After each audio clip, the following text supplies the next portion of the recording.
Hello बच्चों, मैं संजीव कुमार आपका स्वागत करता हूं आपके अपने चैनल आईवाईसी क्लासेस में। तो अब अध्याय 5 के प्रश्न अभ्यास की बारी है। तो चलिए शुरू करते हैं प्रश्न अभ्यास को।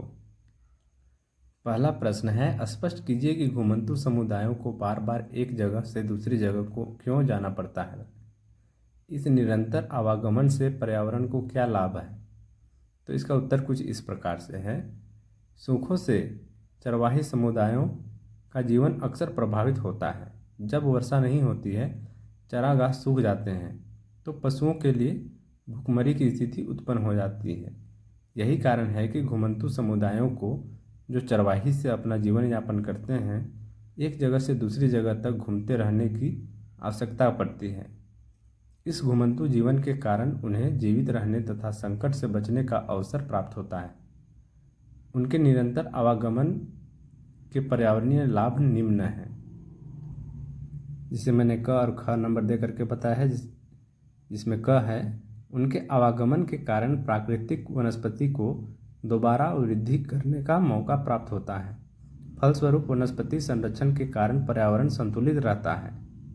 फिर ख नंबर में है, उनके मवेशियों को हरा भरा नया चारा प्राप्त होता है तथा वे खेतों में घूम घूम कर गोबर देते रहते हैं, जिससे कृषि योग्य भूमि की उर्वरता बनी रहती है। तो अब देखते हैं दूसरा प्रश्न। इस बारे में चर्चा कीजिए कि औपनिवेशिक सरकार ने निम्नलिखित कानून क्यों बनाए। यह भी बताइए कि इन कानूनों से चरवाहों के जीवन पर क्या असर पड़ा। जैसे क, प्रतिभूमि क्षति नियमावली। ख, वन अधिनियम। ग, अपराधी जनजाति अधिनियम। और घ, चराई कर। तो इसका उत्तर कुछ इस प्रकार से है। क, प्रतिभूमि नियमावली। औपनिवेशिक अधिकारियों को सभी गैर कृषि भूमि अनुपजाऊ लगी। इस पर ना तो कृषि की जाती थी और इससे ना ही कोई आय होती थी। यह बेकार बंजर अथवा प्रतिभूमि थी। 19वीं शताब्दी के मध्य से बंजर भूमि के कानून बनाए गए। इन कानूनों के अंतर्गत बंजर भूमि को ले लिया गया एवं उसे कुछ चुने हुए लोगों को दे दिया गया। इनमें से कुछ गांव के मुखिया थे। इनमें से कुछ भागों में वास्तव में चारागाह भूमि थी। परिणाम यह निकला कि चारागाह भूमि की कमी हो गई। फिर ख में है, वन अधिनियम। उपनिवेश शासन के समय बहुत से अधिनियम बनाए गए। इन कानूनों के द्वारा कुछ वन जो बहुमूल्य व्यापारिक लकड़ी पैदा करते थे, जैसे देवदार, साल, उनको आरक्षित कर दिया गया।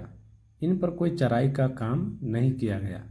दूसरे वनों को वर्गीकृत किया गया। इनमें जानवरों को चराने के कुछ अधिकार दे दिए गए।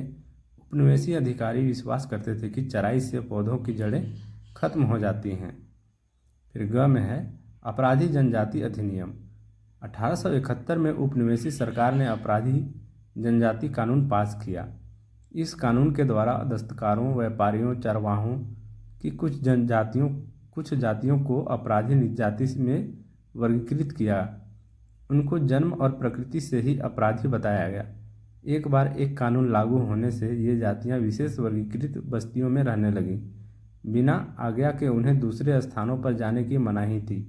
गांव की पुलिस भी उन पर लगातार नज़र रखती थी। ब्रिटिश अधिकारी उन पर चलवासी लोगों पर संदेह करते थे। उपनिवेशी सरकार एक अस्थायी जनसंख्या पर शासन करने की इच्छुक थी। फिर घ में है, चराई कर। उपनिवेशी सरकार अपनी आय बढ़ाने के लिए हर एक संभव संसाधन पर अपनी नज़र रखती थी। इसलिए भूमि पर, नहर के जल पर, नमक पर, यहाँ तक कि जानवरों पर भी कर लगाया गया। चरवाहों को प्रत्येक जानवर पर जिसे वे चारागाह में चराते थे कर देना पड़ता था। भारत में ज़्यादातर चारागाहों पर 19वीं शताब्दी के मध्य तक कर लगा दिया गया था। प्रति जानवर दर कर बढ़ता गया तथा कर एकत्र करने की प्रक्रिया तेज होती गई। 1850 और 1880 के दशकों के मध्य कर इकट्ठा करने का अधिकार नीलाम होने लगा। ये ठेकेदार ज़्यादा से ज़्यादा कर इकट्ठा करने लगे तथा अपने लिए भी लाभ कमाने लगे।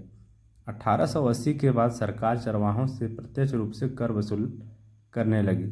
हर एक चरवाहे